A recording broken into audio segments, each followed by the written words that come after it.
გამარჯობა, დღეს მიუბრუნდებით საქართველოს უძველესი ისტორიის მონაკვეთს და ვისაუბრებთ იმაზე, თუ სად და როგორ იქნა მოხსენიებული პირველად კოლხეთი წერილობით წყაროებში მსოფლიო ისტორიაში.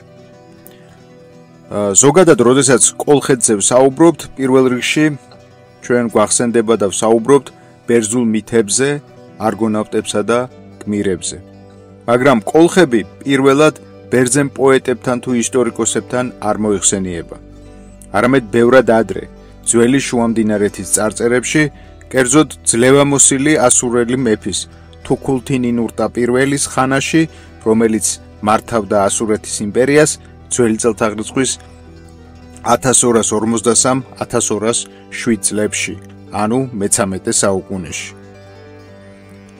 თუქულთი-ნინურტა იყო ძე სალმანასერ პირველისა და წარმოადგენდა შუა ასურეთის ხანის ერთ-ერთ ყველაზე გამორჩეულ მმართველს. მისი მეფობა უკავშირდება სამეფო ძალაუფლების გაძლიერებას და იმპერიის ტერიტორიულ გაფართოებას. იგი ხელმძღვანელობდა ფართომასშტაბიან ლაშქრობებს ჩრდილოეთისკენ, ანატოლიაში და აღმოსავლეთისკენ ზაგროსის მთების მიმართულებით. თუქულთი-ნინურტა პირველმა დაიპყრო ბაბილონი, დაამარცხა კასიტთა მეფე და გარკვეული ხნის განმავლობაში ერთდროულად განაგებდა როგორც ასურეთს, ისე ბაბილონს. ეს ფაქტი ძველ მსოფლიოში სრულიად უპრეცედენტო იყო. მის მოღვაწეობაზე საუბარია მრავალ სამეფო წარწერაში, რომელთა ტექსტები დღემდეა შემონახული თიხის დაფებსა და ქვის ფილებზე.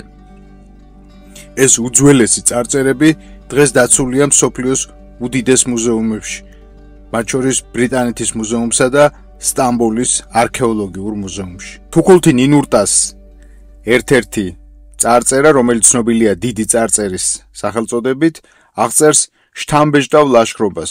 ასურელი მეფე ამტკიცებს, რომ ღმერთმა აშურმა უბრძანა მას დაეპყრო ნაირის ქვეყნები და შემდეგ მიწები ზემო ზღვის სანაპიროზე. მოგეხსენებათ, ნაირი იყო კონფედერაციული წარმონაქმნი, რომელიც მოიცავდა დღევანდელი სომხეთის მთიანეთსა და აღმოსავლეთ ანატოლიას. როგორც ცნობილია, ნაირის კონფედერაციაში შედიოდა თავის დროზე ადრეული ქართული სახელმწიფო დიაოხიც.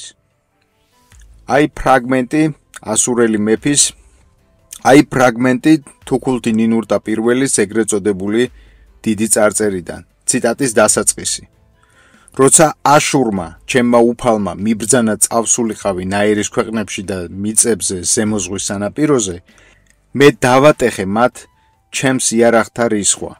მე დავიმორჩილე ყველა ქვეყანა და გავხდი მათი 40 მეფის ბატონი. ციტატის დასასრული. ტერმინი ზემო ზღვა ძალიან მნიშვნელოვანია. ასურელთა ტერმინოლოგიაში იგი ჩვეულებრივ აღნიშნავდა შავ ზღვას, ხოლო ქვემო ზღვა სპარსეთის ყურეს. ამრიგად ტექსტი აღწერს ლაშქრობას, რომელმაც შავ ზღვამდე მიაღწია. კერძოდ იმ ტერიტორიამდე, რომელსაც ბერძნები მოგვიანებით კოლხეთად მოიხსენიებენ.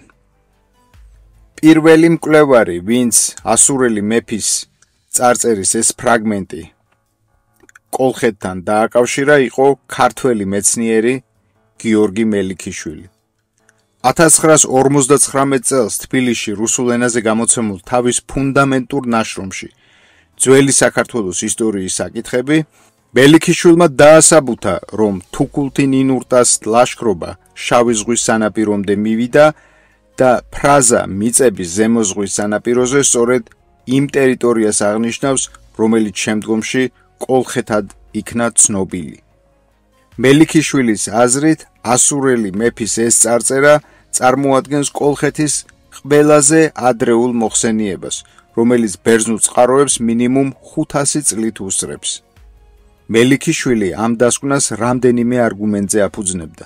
პირველი, ტერმინი ზემო ზღვა სტანდარტულად შეესაბამება შავ ზღვას ასურულ გეოგრაფიაში. მეორე, 40 მეფე, რომელიც წარწერაშია მოხსენიებული, უნდა აღნიშნავდეს მცირე პოლიტიკურ გაერთიანებებს შავი ზღვის ჩრდილოეთ და აღმოსავლეთ სანაპიროზე, ანუ ტიპურ ვითარებას დასავლეთ საქართველოსთვის გვიანი ბრინჯაოს ხანაში, როდესაც არსებობდნენ სხვადასხვა ადგილობრივი ბელადები და ტომობრივი კონფედერაციები. და მესამე, დასავლეთ საქართველოს ტერიტორიაზე აღმოჩენილი არქეოლოგიური მასალა ადასტურებს ორგანიზებული დასახლებების არსებობას ამ პერიოდისთვის. 1950-იანი წლებიდან მოყოლებული რიონის ხეობის გათხრებმა განსაკუთრებით ვანში, შუხუთსა და საჩხერეში გამოავლინა უწყვეტი დასახლებების ნაშთები, რომლებიც თარიღდება ძველი წელთაღრიცხვის მე-17-მე-14 საუკუნეებით. ვანის არქეოლოგიური კომპლექსი, რომელიც ცნობილია ელინისტური პერიოდის ნაშთებით, სინამდვილეში დაფუძნებულია უფრო ძველ ბრინჯაოს ფენებზე, სადაც გვხვდება დიდარი მეტალურგიული მასალა, ანატოლიიდან შემოტანილი კერამიკა და განვითარებული სოციალური იერარქიის ნიშნები, ანუ სახელმწიფოებრივი ფორმაციის საწყისები. თანამედროვე პოლონელი არქეოლოგი იაცეკ ჰამბურგი და ფინელი არქეოლოგი მარტა ლორენცონი, რომლებიც ქუთაისის არქეოლოგიური პროექტის ხელმძღვანელები გახდნენ, აღნიშნავენ, რომ უკვე ძველი წელთაღრიცხვის მეორე ათასწლეულის შუახანებში რიონის აუზი ავლენდა ტომობრივი გაერთიანების სტრუქტურების ნიშნებს, გამაგრებული გორაკული დასახლებებით, სპეციალიზირებული მეტალურგიით და ფართო სავაჭრო კავშირებით ანატოლიასა და ახლო აღმოსავლეთთან. მათივე თქმით, თუქულთი ნინურტა პირველის წარწერა დიდი ალბათობით აღწერს სწორედ ამ ადრეულ დასავლურ ქართული ერთობების სამყაროს. სხვა თანამედროვე ისტორიკოსთა ნაწილიც მელიქიშვილის ინტერპრეტაციას ფრთხილად, მაგრამ მაინც უჭერს მხარს.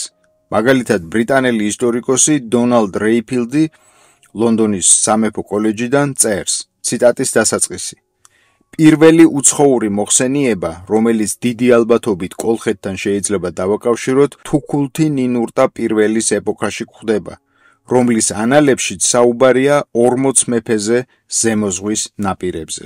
ციტატის დასასრული. ისტორიკოსი ნოდარ შოშიაშვილი ასევე ემხრობა მელიქიშვილის ხედვას და თავის მხრივ ამატებს, რომ დასავლეთ საქართველოს გვიან ბრინჯაოს ხანის პოლისები სწორედ იმ ტომობრივი კონფედერაციებიდან განვითარდა, რომლებიც ასურულ წყაროებშია მოხსენიებული. ობიექტურობისთვის უნდა აღვნიშნოთ ისიც, რომ ზოგიერთი დასავლელი ასირიოლოგი, მათ შორის გრეისონი, მათ შორის ტრევორ ბრაისი და სხვები, გარკვეულ სიფრთხილეს ინარჩუნებენ, აღნიშნავენ რა, რომ ზემო ზღვა თეორიულად შეიძლება მოიცავდეს აღმოსავლეთ ანატოლიის იმ ნაწილებსაც, რომლებიც შავ ზღვამდე არ აღწევს.